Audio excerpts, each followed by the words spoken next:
Now, the long-awaited ANC Youth League elective conference kicks off today in Johannesburg, and the youth wing of the ANC last held an elective conference exactly 8 years ago. It was disbanded back in 2019 after failing to hold an elective conference when Colin Maine's term as Youth League leader had ended. Now, eNCA's Pule Letshwiti-Jones was covering the conference for us, and he joins me live now to give us this update. Pule, a very warm good morning to you. Colleague, it seems the ANC Youth League are ready, of course, to take on this elective conference, but seemingly dissatisfied with processes. What seems to be the problem? Definitely, there's of course been a few challenges. Currently, where we are, we're in Omonde, where we know the registration process is taking place. And of course, just yesterday there was a media briefing that took place as well.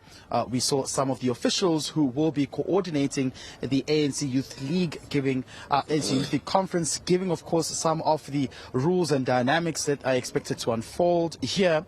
And one of which, while the press briefing was taking place, we then saw that one of the conveners in the Eastern Cape as well, who was part of the ANC Youth League NYTT, there was suspended due to being part of those who organized a conference in the region in the Eastern Cape without the green lights from the Secretary General of the ANC, Fikile Mbalula. And of course, that has caused some bit of upset among some of the delegates and those who will be attending the conference this weekend. And to get more just reaction on that, I'm joined by Francisco Kianki from the Eastern Cape, who speaks to me this morning. Francisco, thank you very much for chatting to us. Of course, we should start with what we saw yesterday, some being suspended as well.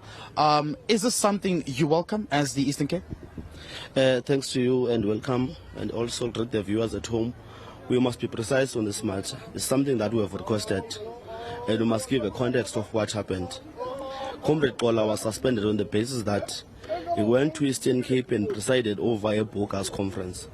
In the ANC Youth League, there are guidelines and a roadmap to any conference. It's not the ANC who called for his suspension. It's the ANC Youth League. Even the ANC Youth League National, through the office of the National Coordinator, Comrade Tomasondo, said to Comrade Kola he must not attend. Comrade Kola attended that. The ANC in the Eastern Cape advised the PCPC through the coordinator not to convene a congress. They continued to convene a conference. They said they had a blessing from Comrade Kola. Now, what Comrade Mbalula, as the SG of the ANC, did was to respond to the call of young people in the Eastern Cape and the delegates and the PCPs to say Comrade Kola was appointed for a certain mandate, and Comrade Kola does not abide through the constitution, the guidelines and the roadmap of the same structure that he was appointed to preside over. So we welcome what we have called for. We even said they must not come in and address the delegates in this national conference. So it's something that we accept. It's us. It's not Comrade SG. It's us who've been saying this man must be removed. He's messing up our organization. He's old enough to do what he did. How will this affect the dynamics when coming to conference? Of course, there are those who are saying there's a third force from national leadership of the ANC who are trying to influence the outcome of this conference as well. Look, when you go to a conference is a contested terrain. Everyone will have a view on what should transpire in a conference. And whatever decision that we take going to a conference, one who does not agree with you will have a contra view on what must be done. We are saying what Comrade SG has done has no impact. If you can look to those who are contesting, they have not met any threshold. Now they are trying by all means to have a reason for them why they have lost the conference. So we are saying there's nothing that is going to change. Kola was not a factor in the politics of the Youth League.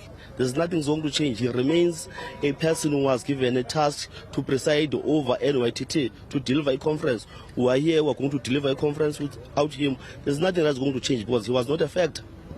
You're from the Eastern Cape. Of course, there are challenges in the province, youth unemployment as well being one of them. And you're sitting here today. How would you want some of the policies that you adopt from this conference to resonate with young people, not only in the Eastern Cape, but in South Africa as well at large? Why must they be interested in this conference? They must be interested because we are here to elect Comrade Colin Malach as president and Comrade Ngudla as SG. Because we have agreed on a program of economic freedom or death. Because we are saying if you don't address the last colonial question, which is land in South Africa through the distribution of wealth in this country. We are not going to address any challenges that we are speaking about. And we are saying, Comrade Colin Malach and Comrade Ngudle, they are the only comrades with their collective that can drive that program. And we are saying the last leadership that attempted to do that, it was in 2011 that we elected in Kalaga Estate. Now we are saying, let's bring back that vibrance. Let's discuss about the wealth of the country. Let's go back and discuss the Freedom Charter. If you discuss the wealth of the country, discuss the Freedom Charter, you will be able to understand when we are saying we call for economic freedom in our lifetime. Then we are saying Comrade Colin and Comrade Ngudle will be able to drive that program. Then we are going to unlock unemployment. We are going to address the issue of free education. There are many issues that we are going to address if we achieve economic freedom in our lifetime. And we believe that Comrade Colin, through his experience in the struggle, when led as president of course now is going to lead as the president of the Youth League, and Comrade Ngudle, who led in the ranks of the ANC Youth League in Eastern Cape and also in SASCO, we believe that these comrades will be able to drive the program of economic freedom in our lifetime and will be able to address all challenges that are affecting young people in the country. That's our view. You're the second largest, Eastern Cape is the second largest region, of course. How are the registration processes going? Have you guys registered? Are you ready for the conference? We are ready for a conference. We are supposed to be the first province to register, but those minority people who come from Eastern Cape who set a bogus conference, they came here trying to disrupt the national conference. It drives a narrative that they don't have any interest besides disrupting a conference, and they were marshaled by Comrade John. So we are saying we'll register in Eastern Cape and we'll go inside and vote for Comrade Colin Malach and Comrade Ngudle. That's what we are saying. Out of 8 regions, we are having 7 regions. We are consolidated. These people are playing with fire. They don't know what they are doing. They're just attempting to disrupt and collapse the conference. That's why they are going to media and blame the SG. The SG is there as the SG of the African National Congress to ensure that all leagues of the ANC are factional. The ANC Youth League sits and concludes its business. That's the responsibility of the SG of the ANC to guide the leagues, given that task by the African National Congress. Now we are here to ensure that that work is going to be concluded. We are saying we are ready as Eastern Cape. We are going to marshal delegates to ensure that Comrade Ngudle read declarations. Those who are minority must be able to understand the organization. That is not about them. When your view is defeated, you must accept it.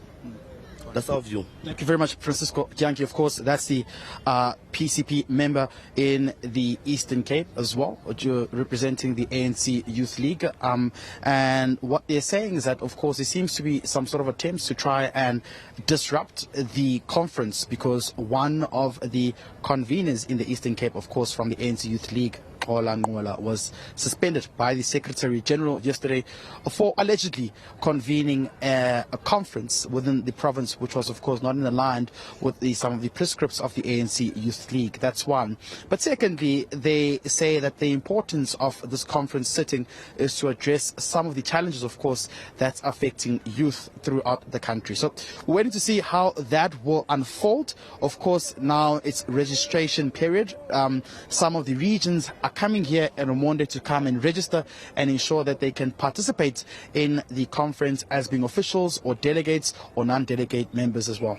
Yeah, it will be definitely interesting to see how it unfolds, Colin, because we know oftentimes when there are conferences like this and certain delegates or even members are suspended, at times it ends up in the courts. Will that be the route that is taken or will the decision by the SG be respected? I'll leave it at that, Pule, and leave it to you, and we'll come to you as soon as there are any other developments. Pule Letshwiti-Jones out for us, of course, as the ANC Youth League looks set to embark on its elective conference since 2019.